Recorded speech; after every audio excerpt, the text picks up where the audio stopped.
Bon, ça va pas du tout, ça fuit, faut refaire. Bonjour tout le monde et bienvenue dans cette nouvelle vidéo du chantier des Max. Nous sommes de retour après une légère pause. On a pris quelques semaines de vacances pour s'aérer, pour se reposer et surtout pour revenir en forme pour terminer le chantier. Dans les dernières vidéos, on a beaucoup avancé sur les extérieurs de la maison. Le printemps arrive, ça fait trop du bien. Mais maintenant, il va falloir réattaquer l'intérieur de la maison puisqu'on espère emménager très vite. On va donc aujourd'hui se concentrer sur notre future salle de bain. Normalement à la fin de cette vidéo on devrait avoir une pièce qui ressemble vraiment à une salle de bain, peut-être même qu'elle sera fonctionnelle. On a hâte de vous montrer tout ça et comme d'habitude sur cette partie du projet on est accompagné par les meilleurs de la salle de bain, c'est-à-dire Reuter. On vous en parle un petit peu plus tard dans la vidéo et on attaque tout de suite.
Alors voilà, forcément un petit peu de préparation avant d'attaquer la pose du carrelage. Pour information, le carrelage, on va le poser absolument sur tous les murs du sol au plafond.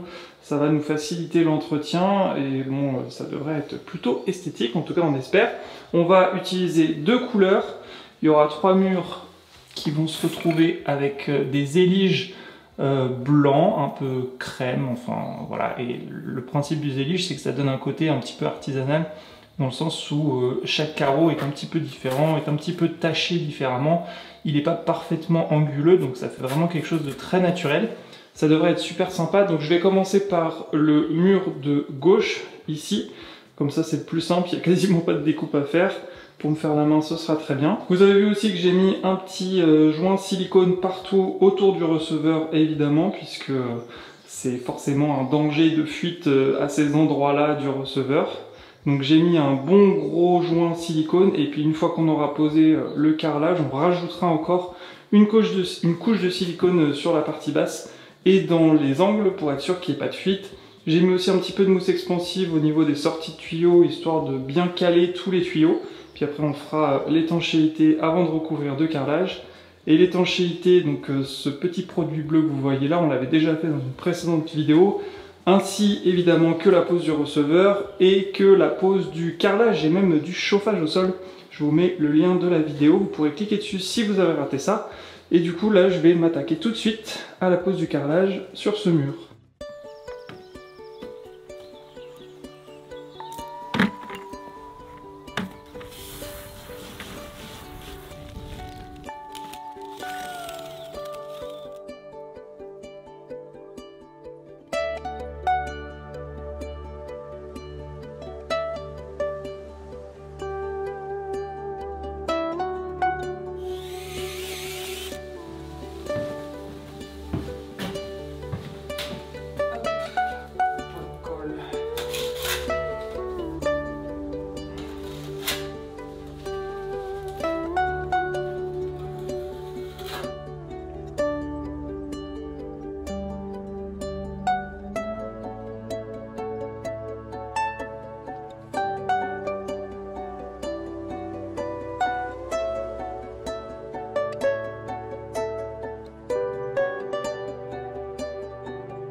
Et voilà où je me suis arrêté hier. Alors ce petit mur qui n'est même pas encore fini, il me reste la petite bande à gauche. Je me suis arrêté hier soir parce qu'on a fini tard et il y a une prise à détourer, donc ça risque d'être un petit peu long aussi. Bref, tout ça pour dire que ce mur m'a pris 6 heures, juste celui-là, et c'est là qu'on se maudit d'avoir choisi des petits carreaux, parce que forcément ça va être beaucoup plus long que si on avait choisi des grands carreaux, mais bon, trop tard maintenant, et puis on est déjà content du résultat, c'est fou, ça a agrandi la pièce d'avoir ces petits carreaux alignés comme ça, donc c'était exactement ce qu'on recherchait.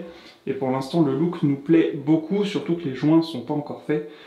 Bref, ça va être nickel. Donc je vais juste finir cette petite ligne ici. Et puis après, je vais m'attaquer au mur avec une autre difficulté, la fenêtre, et une autre difficulté, le receveur qui est légèrement plus haut que le sol. Donc ça va occasionner beaucoup de découpes. Mais c'est pas grave, il faut le faire. Et à la fin de la journée, j'espère que j'aurai atteint ce mur là.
Eh bien, nous en sommes au 6e jour de carrelage. 6e jour, je ne sais pas si vous vous rendez compte, et je ne sais pas qui a eu cette idée de faire avec des si petits carreaux. Ça prend un temps infini, mais, heureusement, on est déjà super fan du résultat, et il reste encore beaucoup à faire pour que ce soit parfaitement propre. Alors, les plus observateurs l'auront remarqué, ici on a mis une planche en bois pour pouvoir tout simplement fixer plus facilement notre meuble de salle de bain. En fait, ça nous évite de faire plein de trous dans le carrelage, et en plus ça fait un renfort supplémentaire, donc pas de problème, on est dans du Fermacell de toute façon, c'est censé pouvoir tenir une charge très lourde. Voilà où on en est, il nous reste encore un petit mur derrière moi. Alors évidemment ce sera un peu plus joli quand les joints seront faits. Sur la partie droite, on va utiliser des joints foncés pour garder un petit peu ce côté mur foncé. Et sur la partie gauche, par contre, on va aller sur des joints blancs pour gommer un petit peu ce côté quadrillage qui fait un petit peu médical. Je vous avoue, je suis pas très fan. Donc voilà, ce sera beaucoup mieux avec des joints blancs. Par contre, j'ai un très gros problème. Ici, vous le voyez forcément, il y a un petit contre-jour. Je sais pas ce que j'ai foutu, j'ai fait du cacaboudin et je me suis un petit peu énervé parce que ça s'est pas passé comme je voulais. En fait, quand je suis passé d'un côté à l'autre de la fenêtre, j'ai eu un décalage au niveau de mes carreaux et bah c'est chiant parce que c'est moche. Donc j'ai réussi à rattraper sur la partie droite, donc là c'est droit.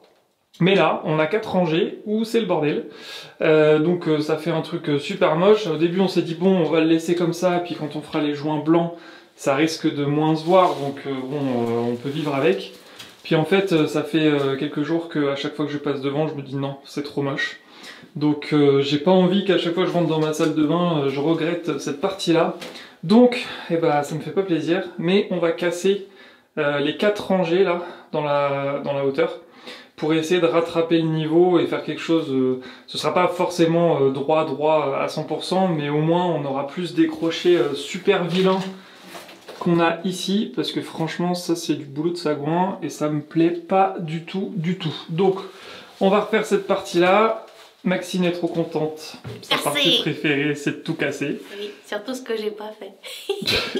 Oui, bon, vous l'avez pas beaucoup vu depuis le début de la vidéo, mais elle a quand même pas mal bossé. Elle a notamment nettoyé une grande partie des joints et enlevé tous les petits croisillons. Mine de rien, c'est très très long. Puis elle s'est aussi beaucoup occupée du jardin, parce que ça pousse, on est au printemps. Et bref, du garage. Et du garage, elle a rangé tout le garage. Bravo Maxime. On va pouvoir s'occuper de rectifier cette immondice. Bon alors c'est ces 4 rangées là. L'avantage c'est que la colle qu'on avait mise ici, en plus je me souviens qu'elle avait séché pas très bien.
On y est, enfin, après quasiment 9 jours, je crois, 9 jours, j'ai passé à faire ce carrelage. Je ne sais pas quelle mouche nous a piqué de choisir des si petits carreaux. À la fin, on en aura posé quasiment 2000 carreaux. J'ai rêvé de ça la nuit, c'était horrible. Bref, je pense qu'on ne nous y reprendra plus à faire l'intégralité d'une salle de bain avec des si petits carreaux, mais heureusement, le résultat est là. Même si je vous avoue que pendant que j'étais en train de le faire, j'ai eu un gros doute sur ce qu'on avait choisi parce que je trouvais que le blanc avec les rainures noir, enfin parce qu'en fait on n'avait pas encore mis le joint, ça faisait très très bizarre, un côté métro que j'aimais pas vraiment, et finalement là avec les joints blancs je trouve que ça révèle vraiment ce qu'on voulait. Avec la transition avec le vert, c'est incroyablement beau, enfin c'est exactement ce qu'on avait en tête, on est trop content, et ça agrandit beaucoup la salle de bain du fait aussi de les avoir mis comme ça les uns au-dessus des autres. En tout cas on est ravis du résultat malgré l'effort intense que ça a demandé. Et d'ailleurs petit conseil pour vous les amis, si vous voulez, petit conseil déco,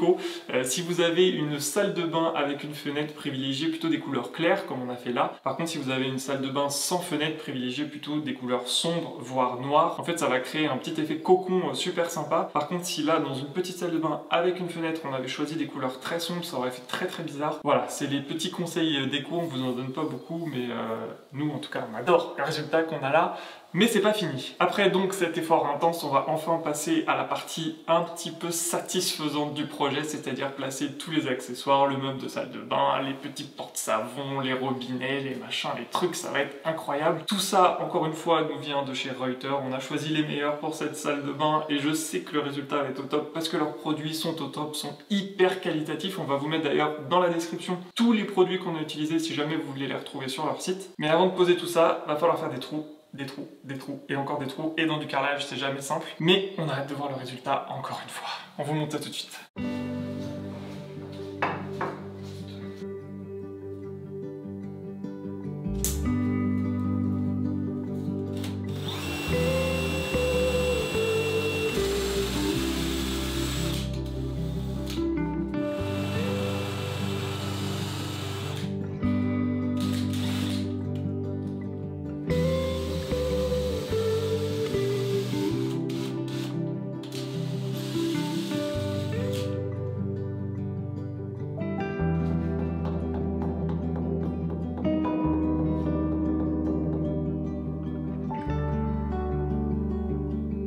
Bon, changement de programme, j'ai réussi à faire 2 trous en 20 minutes. Donc on va aller au magasin de carrelage pour acheter une mèche diamant parce que celle-ci, ça fait un bout de temps qu'on l'use et du coup, c'est très dur de faire un trou propre. Le seul problème, c'est qu'aujourd'hui, c'est lundi de Pâques, donc on n'est même pas sûr que les magasins soient ouverts, on verra ça. En attendant, on va passer sur autre chose, peut-être le système de fixation du meuble sous le lavabo. Et puis on va voir aussi après pour les robinets, etc. Enfin, il y a plein de choses à faire. On va pas s'ennuyer.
Hé, trop beau. Hop. Bon, bien sûr, il faudra tester l'étanchéité de tout ça, puis je mettrai un petit silicone, un petit joint silicone derrière. Mais c'est déjà magnifique. Alors évidemment, je pense qu'après ça va se détendre un peu, mais trop bien. Vraiment trop bien. Alors, petit test grandeur nature, on va voir si ça fonctionne. Vas-y, tu peux allumer l'eau. Ah bah ça fuit. Putain, ça fuit de là. J'éteins. Bah ouais. Bon, ça va pas du tout, ça fuit, faut refaire. Bon, on a désinstallé tout pour réinstaller tout. En fait, on n'avait pas serré une vis. On avait oublié de serrer une vis, donc forcément, bah, l'étanchéité derrière n'était pas faite. Heureusement, c'était juste dans la partie avec le petit bloc là en plastique, donc ça s'est pas mis dans le mur, l'eau, heureusement. Donc on a tout démonté, tout remonté, tout resserré, c'est bon, ça ne fuit plus. Et si je vous fais une petite démo, on a de l'eau dans la douche. On va pouvoir passer au robinet du lavabo.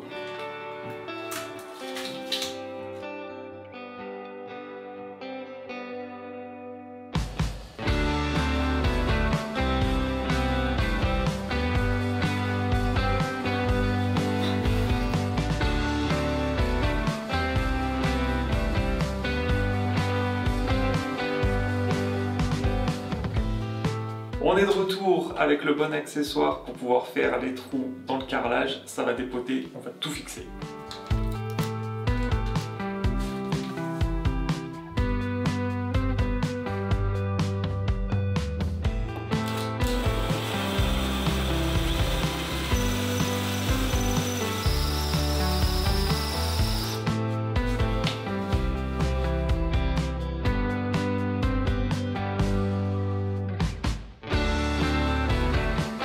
C'est super pratique ces petits outils là pour bien viser avec la mèche à carrelage, parce que c'est vrai que souvent on a tendance un peu à glisser, surtout sur un carrelage comme ça qui n'a pas du tout de prise, et avec un peu d'eau parce qu'il faut toujours que la mèche soit humide. Et franchement ça fait un truc super propre. Bah, petite découverte bien sympa.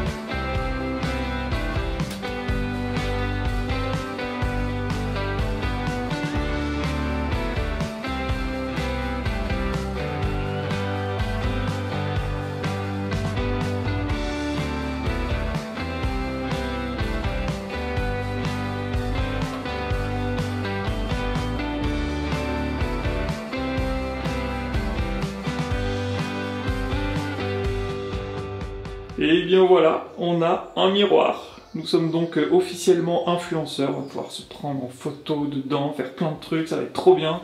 Non, blague à part, il est absolument magnifique. Pas très facile à installer pour rien vous cacher, mais bon, on a réussi. C'est vraiment super beau là, avec ce petit bandeau LED, ça fait une petite lumière d'ambiance très sympathique. Il va maintenant nous rester le meuble à poser. Donc là, heureusement, on a une nez fin, on va pouvoir faire des trous directement dans la planche et le faire nacelle et pas dans le carrelage, parce que c'est vraiment une tannée de faire ça dans du carrelage. Et ça devrait aller un peu plus vite, j'espère.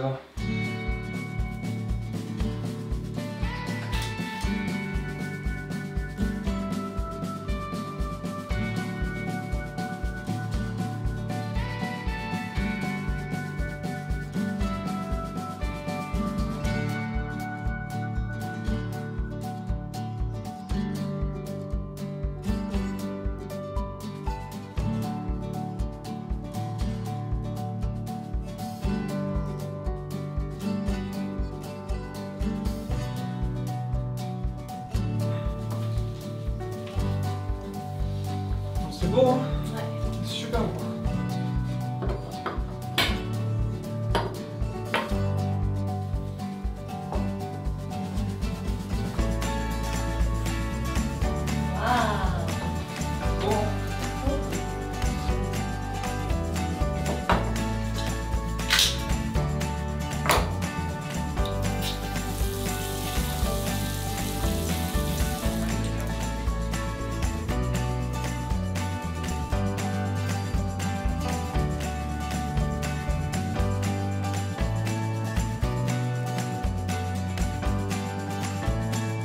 Et voilà, une nouvelle pièce quasiment terminée. On aurait voulu poser la paroi de douche, il nous reste aussi la cascade, enfin le truc au-dessus de la douche pour faire la cascade, les spots à installer, on a un dernier coup de peinture à passer au plafond. Mais voilà, on ne résistait pas à l'idée de vous montrer enfin notre salle de bain. On est super fiers, franchement ça rend encore mieux que ce qu'on avait en tête. Donc je vais vous faire un petit tour pour vous expliquer un petit peu. Derrière moi se trouve le receveur de douche, donc vous l'avez vu, on l'a déjà installé il y a un petit moment déjà. Super simple à installer, on le pose, on met du silicone et voilà, c'est à peu près tout ce qu'on peut faire. Et comme tous les produits Reuter, c'est de la super qualité. Là on a choisi un revêtement antidérapant, donc ça fait un effet un petit peu pierre naturelle. C'est super sympa, c'est très agréable au toucher. Donc on a hâte de prendre notre douche dans ce petit receveur. Comme vous pouvez le voir, toute la robinetterie est assortie. On a choisi une couleur cuivre brossé et on trouve que c'est vraiment sublime. Ça se marie très bien avec le vert. C'est la marque Mariner qui est aussi exclusivement distribuée par Reuter. On aime beaucoup le toucher, on trouve que tout est assez moderne, très épuré. Vraiment, c'est très joli et on voit que c'est vraiment de la qualité. Quand on soupèse et tout ça, quand on les a installés, on s'est bien rendu compte que voilà, ça va pas bouger, ça va bien résister dans le temps. Et enfin, notre beau miroir et notre meuble qui est très beau. Regardez-moi ça. Bon, on a des rangements à mettre là-dedans, mais on va pas les sortir tout de suite parce que sinon tout va prendre la poussière. Ça serait quand même dommage. Il faut aussi qu'on branche les siphons, c'est mieux. Aussi. Et puis, ben voilà, on trouve que ça se marie très bien, cette finition bois. Il existe en plusieurs tailles et voilà. Donc nous, on a choisi celui-ci parce qu'on trouvait qu'avec le blanc, le vert, le cuivre brossé, ça fait vraiment des couleurs qui se marient très bien. Vous nous direz dans les commentaires ce que vous en pensez, mais nous, on est très contents. Comme d'habitude, on va vous mettre dans la description de la vidéo tous les produits qu'on a pris chez Reuter. On remercie d'ailleurs beaucoup Reuter de nous avoir fourni tout ça. En tout cas, là, on va s'arrêter pour le moment pour la salle de bain. Comme vous l'avez compris, on aura encore quelques petites choses à faire, mais ça sera pour plus tard. On va reprendre les vidéos de manière régulière. On a reçu plein de choses. Le tableau électrique, le chauffe-eau, le chauffage au sol, le parquet. Vraiment, on a des beaux projets à venir, donc on va vous montrer tout ça dans les prochaines vidéos. On espère que celle-ci vous a plu. Salut!